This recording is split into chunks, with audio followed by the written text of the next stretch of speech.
Spectrochemical series. Today this is our topic, and we know that this topic is of coordination chemistry. In coordination chemistry, in CFT, crystal field stabilization energy, we use this series to see whether it's a strong field ligand or a weak field ligand. According to the ligand, we fill the orbitals. So we will today we will see the concept behind this series, so that we don't need a trick to remember this. So let's start. First, we will categorize this ligands. These are ligands. We will categorize these ligands in three categories. That is, first is A, that is sigma donor, means this is ligand, I am donating it with L, and second is pi donor, and third is pi acceptor. So let's start. This is M, that is metal and ligand, that is coordination complex can be formed with a metal and a ligand. So let's see, if we have this, consider these are the filled orbitals. For example, these are the orbitals which are filled. This ligand will donate electron to this metal, so that it can form metal complex. Just like example, we see that cobalt NH3 6 plus 3. So what does nitrogen have? Lone pair. That lone pair, considering it has L, and it donates through sigma bond, and it forms coordinate covalent bond. In this category, means which ligand can donate through sigma, those are second period elements. Second period element, the example, water, NH3. This ligands donates through sigma bond. And now second is pi donor, means this ligand not only donate through sigma bond, but also these are going to donate through pi bond. Pi orbitals, they will donate the electrons to the metal through this. These are filled orbitals that ligand have. And we know, if a metal already have electrons and ligand again donating to it through sigma bond, there can be friendship in between these two persons. But if it overflow, it will give through sigma bond too, then it becomes unstable, because there will be a lot of repulsions in between the electrons. Example, you can take second period negative charge ions.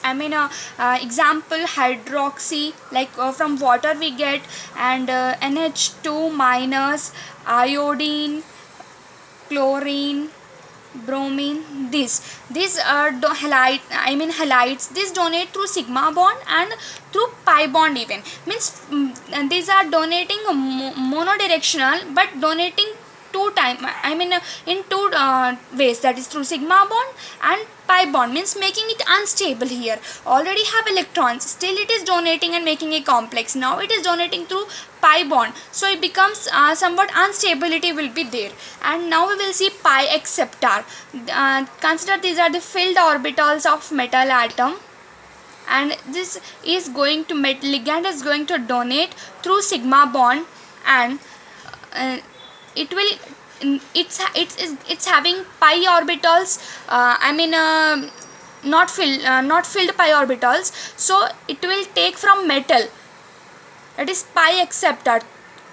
It will accept, this ligand will accept in pi orbital. So from one way it is giving, and another way it is taking, so there is more stability, because this is called back bonding, which we call synergic bond. And examples are CO, Cn minus. So you can see here that pi acceptor makes it more stable, because it is one way it is giving and another way it is taking. And in sigma donor, they donate in pi donor, they not only donate through sigma bond, but also donating through pi bond and making it unstable, least stable. Here it is donating through only sigma bond, means only one way. So these are stable. Here there will be minus I effect will be there, but here won't be minus I effect.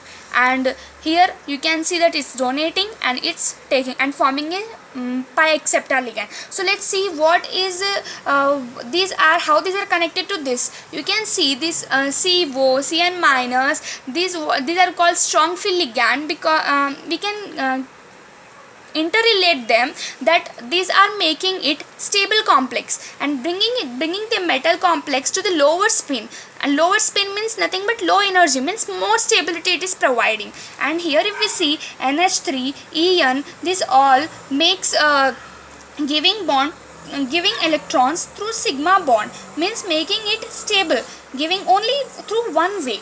Where it is required it is giving, but here iodine, bromine, these all are not only sigma donor but also pi donor, and making it least stable. So we can say that these are weak field ligand, because of the repulsions increasing into energy will increase, and electron will enter into the higher energy orbitals, and making it unstable, higher complex. We call these weak field ligand, and we can say in this direction strong field ligand, and in this direction weak field ligand. So now you might have a clear concept that why we are categorizing it into two parts, that is strong field ligand and weak field ligand. And now I hope that you won't need a trick to remember this series, because if once we understood the concept, then it becomes more easier for us to digest the things easily. Thank you. If you like the video, share, subscribe.